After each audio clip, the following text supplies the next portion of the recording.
Diyos, ang unang layunin natin ay ang mga tao na hindi nakakilala sa Diyos ay gawin silang tagasunod ng Diyos.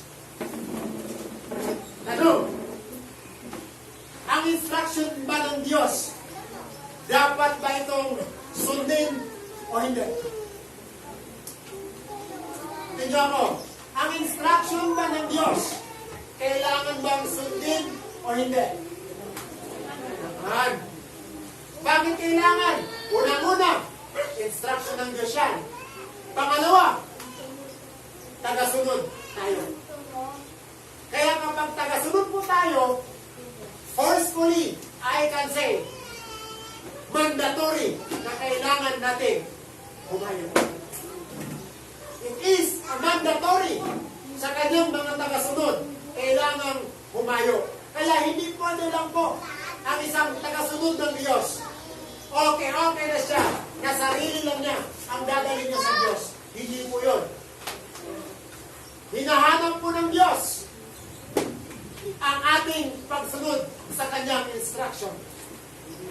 Tinitingnan ng Diyos sa atin ang kanyang instruction kung nasunod ba natin.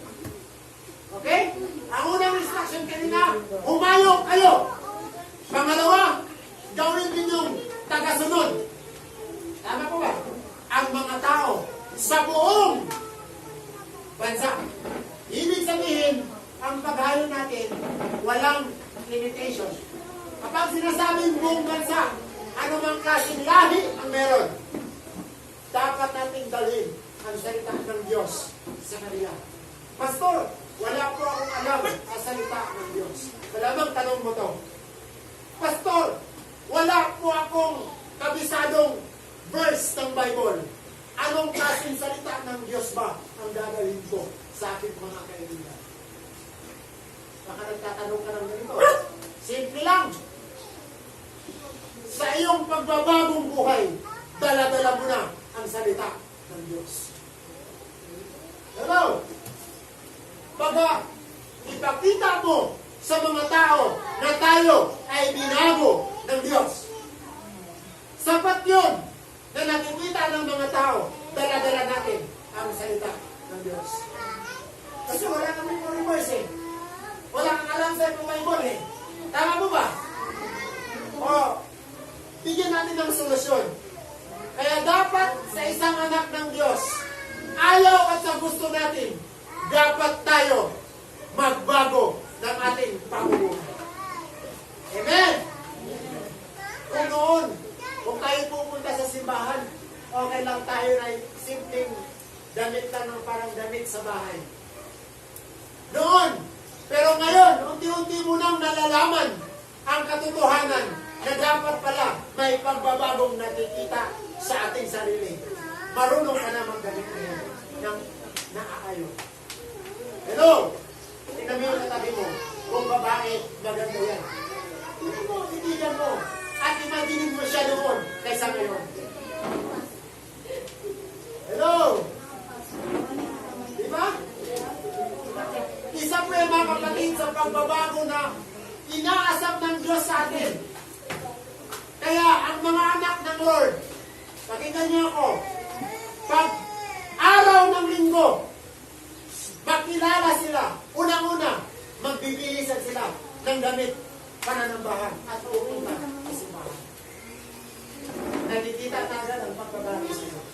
Kaya yung mula sa tahanan mo, papunta doon sa simbahan, may maraming taong nakakita sa iyo at nagsasabi, saan kaya yan nagsisimba? Pangalawang sasabihin sa iyo, totoo kaya yan? Hello? Normal lang yan.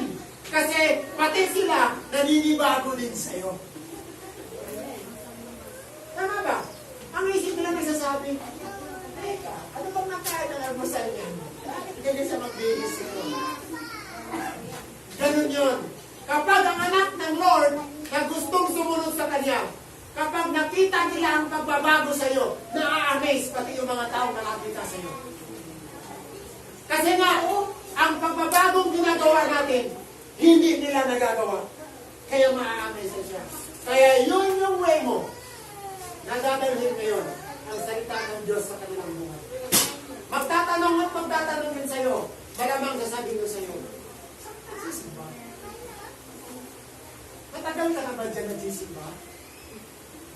Hello? Tapos ako, hindi. Na-invite namin ako, napilitan nga rin ako eh. Ha? Ang mahalaga kahit napilitan, nakakarating. Amen? Yes! Kaysa naman hindi nga napipilitan, wala na magasimbahan. Dahil napipilitan mo ito, talaga. Amen? Isa pong magandang pagbabago yung kapatid na gustong makita ng Diyos sa atin. Amen? Ang ibig sabihin niya, kapag nagawa mo yan, ikaw na ay humahakbang sa pagbabago na gusto ng Diyos sa buhay mo.